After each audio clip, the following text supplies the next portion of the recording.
उत्तर प्रदेश के पवित्र तीर्थ नगरी मथुरा में थाना मांड क्षेत्र अंतर्गत केसी घाट के पास यमुना नदी में रविवार को एक दिल दहला देने वाला नाव हादसा हो गया। इस दर्दनाक दुर्घटना में पंजाब राज्य से आए 34 श्रद्धालुओं से भरी नाव पैंटून पुल से टकराकर पलट गई, जिससे पूरे इलाके में अफरा तफरी मच गई। हादसे के बाद राहत और बचाव कार्य में अब तक 11 लोगों की मौत की पुष्टि हो चुकी है, जबकि 8 लोग घायल हैं और 10 श्रद्धालुओं को सुरक्षित बचा लिया गया है। वहीं 5 लोग अभी भी लापता हैं, जिनकी तलाश युद्ध स्तर पर जारी है। प्रत्यक्षदर्शियों के अनुसार श्रद्धालु श्रृंगार घाट से नाव में सवार होकर वृंदावन होते हुए देवराहा बाबा आश्रम की ओर जा रहे थे। बताया जा रहा है कि नाव में एक क्षमता से अधिक लोग सवार थे और सुरक्षा मानकों की पूरी तरह अनदेखी की गई थी। यात्रियों ने कई बार नाविक और ठेकेदार को चेतावनी दी थी कि नाव में अत्यधिक भीड़ है और ये खतरनाक हो सकता है, लेकिन उनकी बात को नज़रअंदाज कर दिया गया। इसी दौरान जैसे ही नाव केसी घाट के पास स्थित पैंटून पुल के नज़दीक पहुंची, तभी अचानक नियंत्रण बिगड़ गया और तेज टक्कर के साथ नाव यमुना नदी में पलट गई। हादसे के बाद नदी में चीख पुकार मच गई और लोग जान बचाने के लिए पानी में संघर्ष करने लगे।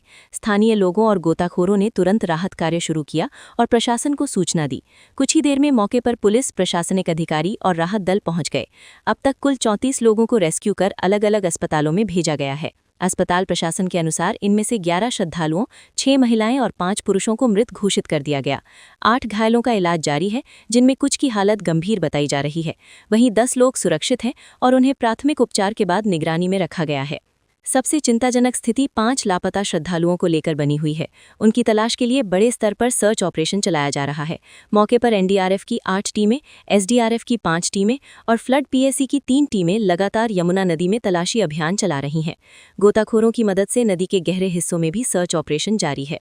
प्रशासनिक जांच में शुरुआती तौर पर यह गंभीर लापरवाही सामने आई है कि नाविक ने बिना किसी सुरक्षा उपकरण के यात्रियों को नाव में बैठाया था। इसके अलावा नाव में क्षमता से अधिक सवारियां थीं और किसी प्रकार की लाइफ जैकेट की व्यवस्था भी नहीं की गई थी। ये भी सामने आया है कि संबंधित ठेकेदार बिना प्रशासनिक सूचना के पैंटून पुल को हटवाने या खिंचवाने का कार्य कर रहा था, जिससे नाव के मार्ग में बाधा उत्पन्न हुई और ये दुर्घटना हो गई। इस घोर लापरवाही को गंभीर अपराध मानते हुए पुलिस ने तत्काल कार्रवाई की है। थाना मांड में इस मामले में मुकदमा संख्या 76/2026 दर्ज किया गया है, जिसमें भारतीय न्याय संहिता बीएनएस की धारा 105 के तहत केस दर्ज कर दोनों आरोपियों के खिलाफ सख्त कार्रवाई की गई है। ठेकेदार नारायण शर्मा पुत्र कुंज बिहारी और नाविक पप्पू उर्फ दाऊजी पुत्र जग्गू को गिरफ्तार कर जेल भेज दिया गया है। घटना के बाद पूरे क्षेत्र में शोक की लहर दौड़ गई है। स्थानीय लोगों और तीर्थयात्रियों में प्रशासनिक व्यवस्था को लेकर भारी आक्रोश देखा जा रहा है। लोग सवाल उठा रहे हैं कि इतने बड़े तीर्थ क्षेत्र में सुरक्षा व्यवस्था इतनी लचर कैसे हो सकती है। फिलहाल प्रशासन ने यमुना नदी के घाटों पर अतिरिक्त पुलिस बल तैनात कर दिया है और नाव संचालन पर अस्थायी रोक लगाने पर भी विचार किया जा रहा है। वहीं राहत और बचाव कार्य अभी भी जारी है और लापता लोगों की तलाश के लिए हर संभव प्रयास किए जा रहे हैं। ये हादसा एक बार फिर तीर्थ स्थलों पर सुरक्षा मानकों और नाव संचालन व्यवस्था पर गंभीर सवाल खड़े कर रहा है।